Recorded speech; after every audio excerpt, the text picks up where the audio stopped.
देखिए स्टूडेंट, जैसे कि ये क्वेश्चन है यहाँ पर कि टू कंडक्टिंग स्फीयर को, एक एनसीईआरटी क्वेश्चन है ये, एक चालक तार के द्वारा जोड़ा गया है और इनके जोड़ने के बाद इनके वैद्युत क्षेत्र या इलेक्ट्रिक फील्ड का रेशो यहाँ पर ज्ञात फाइंड करना है।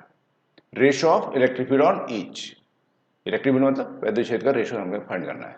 मान लीजिए दो स्फीयर हमने लिए, पहले की रेडियस यहाँ पर स्मॉल ए है, दूसरे की रेडियस यहाँ पर स्मॉल बी है ना। जैसे आपको दिख रहा होगा ये पहले की रेडियस है, ये दूसरे की रेडियस है।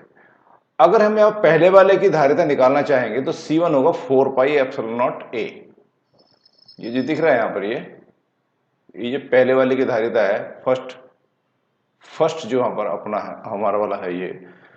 अब इसमें अगर इसकी धारिता ये है तो इसी तरह फिर दूसरे वाले का जो कैपेसिटेंस या धारिता है वो हमारी 4 पाई एप्सिलॉन नॉट B हो जाएगी। रेडियस पे डिपेंड करती है कैपेसिटेंस और धारिता।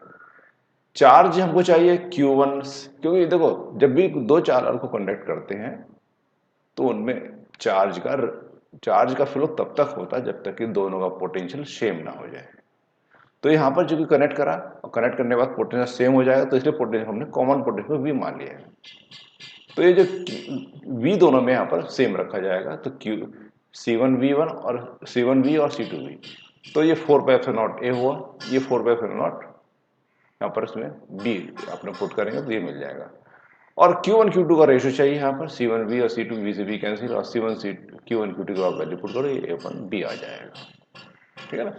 तो Q अपॉन सरफेस एरिया, ये जो दिख रहा है यहाँ पर ये वाला, ये Q अपॉन सरफेस एरिया जो होता है ये सरफेस चार्ज डेंसिटी होती है। इसको पृष्ठ आवेश घनत्व या सिग्मा से नोट करते हैं।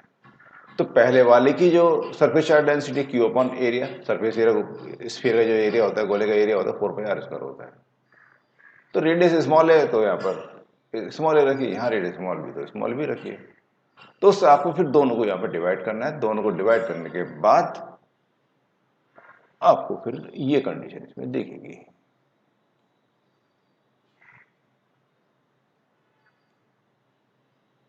डिवाइड करने के बाद अब आपको दिख रहा होगा कि ये देखिए Q1 Q2 B square upon A square, यहाँ Q1 Q2 हमने पहले ही फाइंड कर लिया, A अपॉन B, इसको पुट करिए यहाँ पर।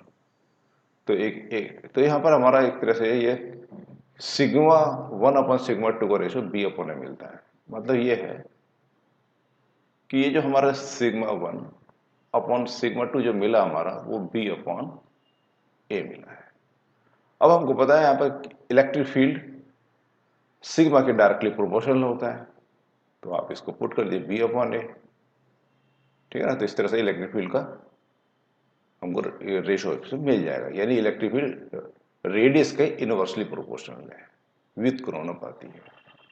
इसका मतलब क्या होगा कि जहां रेडियस कम होगी, साइज कम होगा, वहां पर इलेक्ट्रिक फील्ड ज्यादा होगा। उल्टा होता है, हमेशा रेसिप्रोकल होता है। यानी कि कोई बहुत ज्यादा पॉइंटेड चीज हो, शार्प चीज हो, बहुत नुकीली चीज हो, तो वहां पर इलेक्ट्रिक फील्ड बहुत ज्यादा रहेगा या कम रहेगा, बताइए। वो इसी के बेस पर हम यहाँ पर डिसाइड करेंगे। अब यहाँ देख लीजिए कि एरिया कम है तो ई ज्यादा हो जाएगा। ठीक है ना। तो ये सब कुछ साइज पर डिपेंड करता है। स्टूडेंट्स, आगे इसमें आप समझिए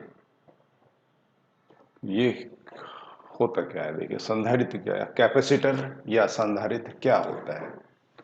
देखो डेली लैंग्वेज में इसको कंडेंसर बोलते हैं। कंडेंसर, अगर मान लीजिए फैन आपके घर में है और फैन कुछ दिन चलने के बाद उसकी स्पीड कम हो जाए, ठीक है ना, तो क्या करता है मिस्त्री या मैकेनिक, तो उसका कैपेसिटर, उसका जो कंडेंसर है उसको वो बदल देता है, और बदलने के बाद एक नया कंडेंसर लगा देता है। तो उसको कैपेसिटर कहा जाता है जनरली फिजिक्स की लैंग्वेज में। तो कैपेसिटर और कंडेंसर, जितने भी इलेक्ट्रॉनिक डिवाइस है सब में कंडेंसर या कैपेसिटर का यूज होता है। तो कैपेसिटर एक डिवाइस है जिसमें large amount of charge can be stored, यानी जिसमें चार्ज की बहुत ज्यादा मात्रा या क्वांटिटी को हम स्टोर कर सकते हैं बिना किसी साइज में चेंज लाए। दो प्लेटें हैं, अब इसमें क्या, अब जैसे मैं देखो आपको ये जो हिंदी और इंग्लिश दोनों में बता रहा हूँ, जिसको जिसमें इजी लगे वो आप उसमें कर सकते हैं। वही ट्रांसलेशन आपकी हिंदी में है, वो इंग्लिश में है। जैसे इंडक्शन, अब देखो इसको यूज क्या है। जैसे हम फूड खाते हैं तो फूड खाने से, खाना खाते हैं तो हम डायरेक्ट उससे, खाना अगर सामने रखा तो उससे हमको डायरेक्ट एनर्जी नहीं मिल सकती। ये भी तो ध्यान है, खाना खाएंगे तभी तो एनर्जी मिलेगी, और उनके बाद वो डाइजेस्ट भी होना चाहिए। तो खाना खाएंगे और वो स्टोर कहाँ पर होता है, पेट के अंदर स्टोर होता है, स्टोमक के अंदर स्टोर होता है। तो यानी पेट क्या कर रहा है, ये कंडेंसर का काम कर रहा है। यानी इसमें हमको फूड की मार फूड को स्टोर कर रहे हैं। अब जब हमको जरूरत होती है, काम कर रहे, ज़्यादा एनर्जी, भागना दौड़ना हो तो, या जो एक्स्ट्रा काम करना हो तो ज़्यादा एनर्जी की जरूरत, ज़्यादा भूख लगती है। तो चार्ज, तो हम डायरेक्ट इलेक्ट्रिसिटी को यूज नहीं कर सकते, इसलिए हमको एक कंडेंसर लेना पड़ता है जो चार्ज को पहले स्टोर अपने पास रखा है, स्टोर करेगा, उसके बाद फिर वो डिवाइस को देगा। तो इस तरह की ये डिवाइस है, ठीक है ना। अब इसको बनाते कैसे हैं, तो इसको बनाने के लिए हमको दो प्लेटें लेनी पड़ती हैं। प्लेट भी हो सकती है, स्फेरिकल भी हो सकता है, सिलेंड्रिकल भी हो सकता है, कई डिफरेंट शेप का ये कैपेसिटर्स होते हैं। मगर दो जो प्लेट्स होंगी, वो कुछ प्लेट होंगी या स्फीयर होंगे, दोनों कुछ गैप में रखी जाएंगी, और गैप बहुत ज़्यादा ना हो, और दोनों प्लेट्स के ऊपर इक्वल एंड अपोजिट चार्ज होगा, और एक प्लेट को उसमें अर्थ करा दिया जाएगा। अर्थ जैसे ये दिख रहा है यहाँ पर, जैसे यहाँ पर एक प्लेट हमने रखी और इसको हम किसी सोर्स के थ्रू प्लस का चार्ज हमने इसको दे दिया, जैसे बैटरी के प्लस से जोड़ो तो प्लस का चार्ज आ जाएगा इसके ऊपर। अब ये जो दूसरी प्लेट है यहाँ पर पास में रखी हुई है, इस पर कोई चार्ज नहीं है, बट बाई इंडक्शन इसके नियरेस्ट प्लेट पर ये जो चार्ज है यहाँ पर माइनस का चार्ज इसमें डेवलप हो जाता है, नेगेटिव चार्ज डेवलप होगा। मगर ये कैपेसिटर भी नहीं बना। अब क्या होगा, बाई इंडक्शन इसके अपोजिट यहाँ पर भी प्लस का चार्ज डेवलप हो, बाहरी जो सरफेस है यहाँ पर भी चार्ज डेवलप होना शुरू हो जाए, मगर वो प्लस का होगा। तो इसलिए क्या करते हैं, तो ये इस प्लेट को हम यहाँ पर ग्राउंड करा देते हैं, यानी अर्थ करा देते हैं।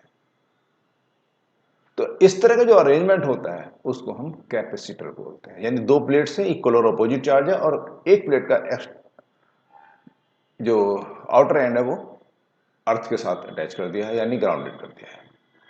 ऐसा भी हो सकता है, देखिए, एक ये स्फेरिकल कैपेसिटर ऐसा होता है, एक स्फीयर ये लिया, दूसरा स्फीयर हमने ये लिया, इसको हमने पॉजिटिव चार्ज दे दिया, देखिए, ठीक है ना। और इसके ऊपर यहाँ पर क्या हुआ, माइनस का चार्ज अगर इनर सरफेस पर बाय इंडक्शन, और इसकी जो आउटर सरफेस है इसको हमने अर्थ करा दिया। तो ये स्फेरिकल कैपेसिटर होता है। डिफरेंट शेप के कैपेसिटर हो सकते हैं, मगर अब इसमें क्या होता है, देखो, अब इसके अंदर कोई डाइलेक्ट्रिक सब्सटेंस भरेंगे और इसकी कैपेसिटेंस चेंज कर सकते हैं। जो डाइलेक्ट्रिक, फिलहाल अगर वैक्यूम करेंगे तो सब, अगर वैक्यूम होगा या एयर होगी तो सबसे कम कैपेसिटेंस होता है,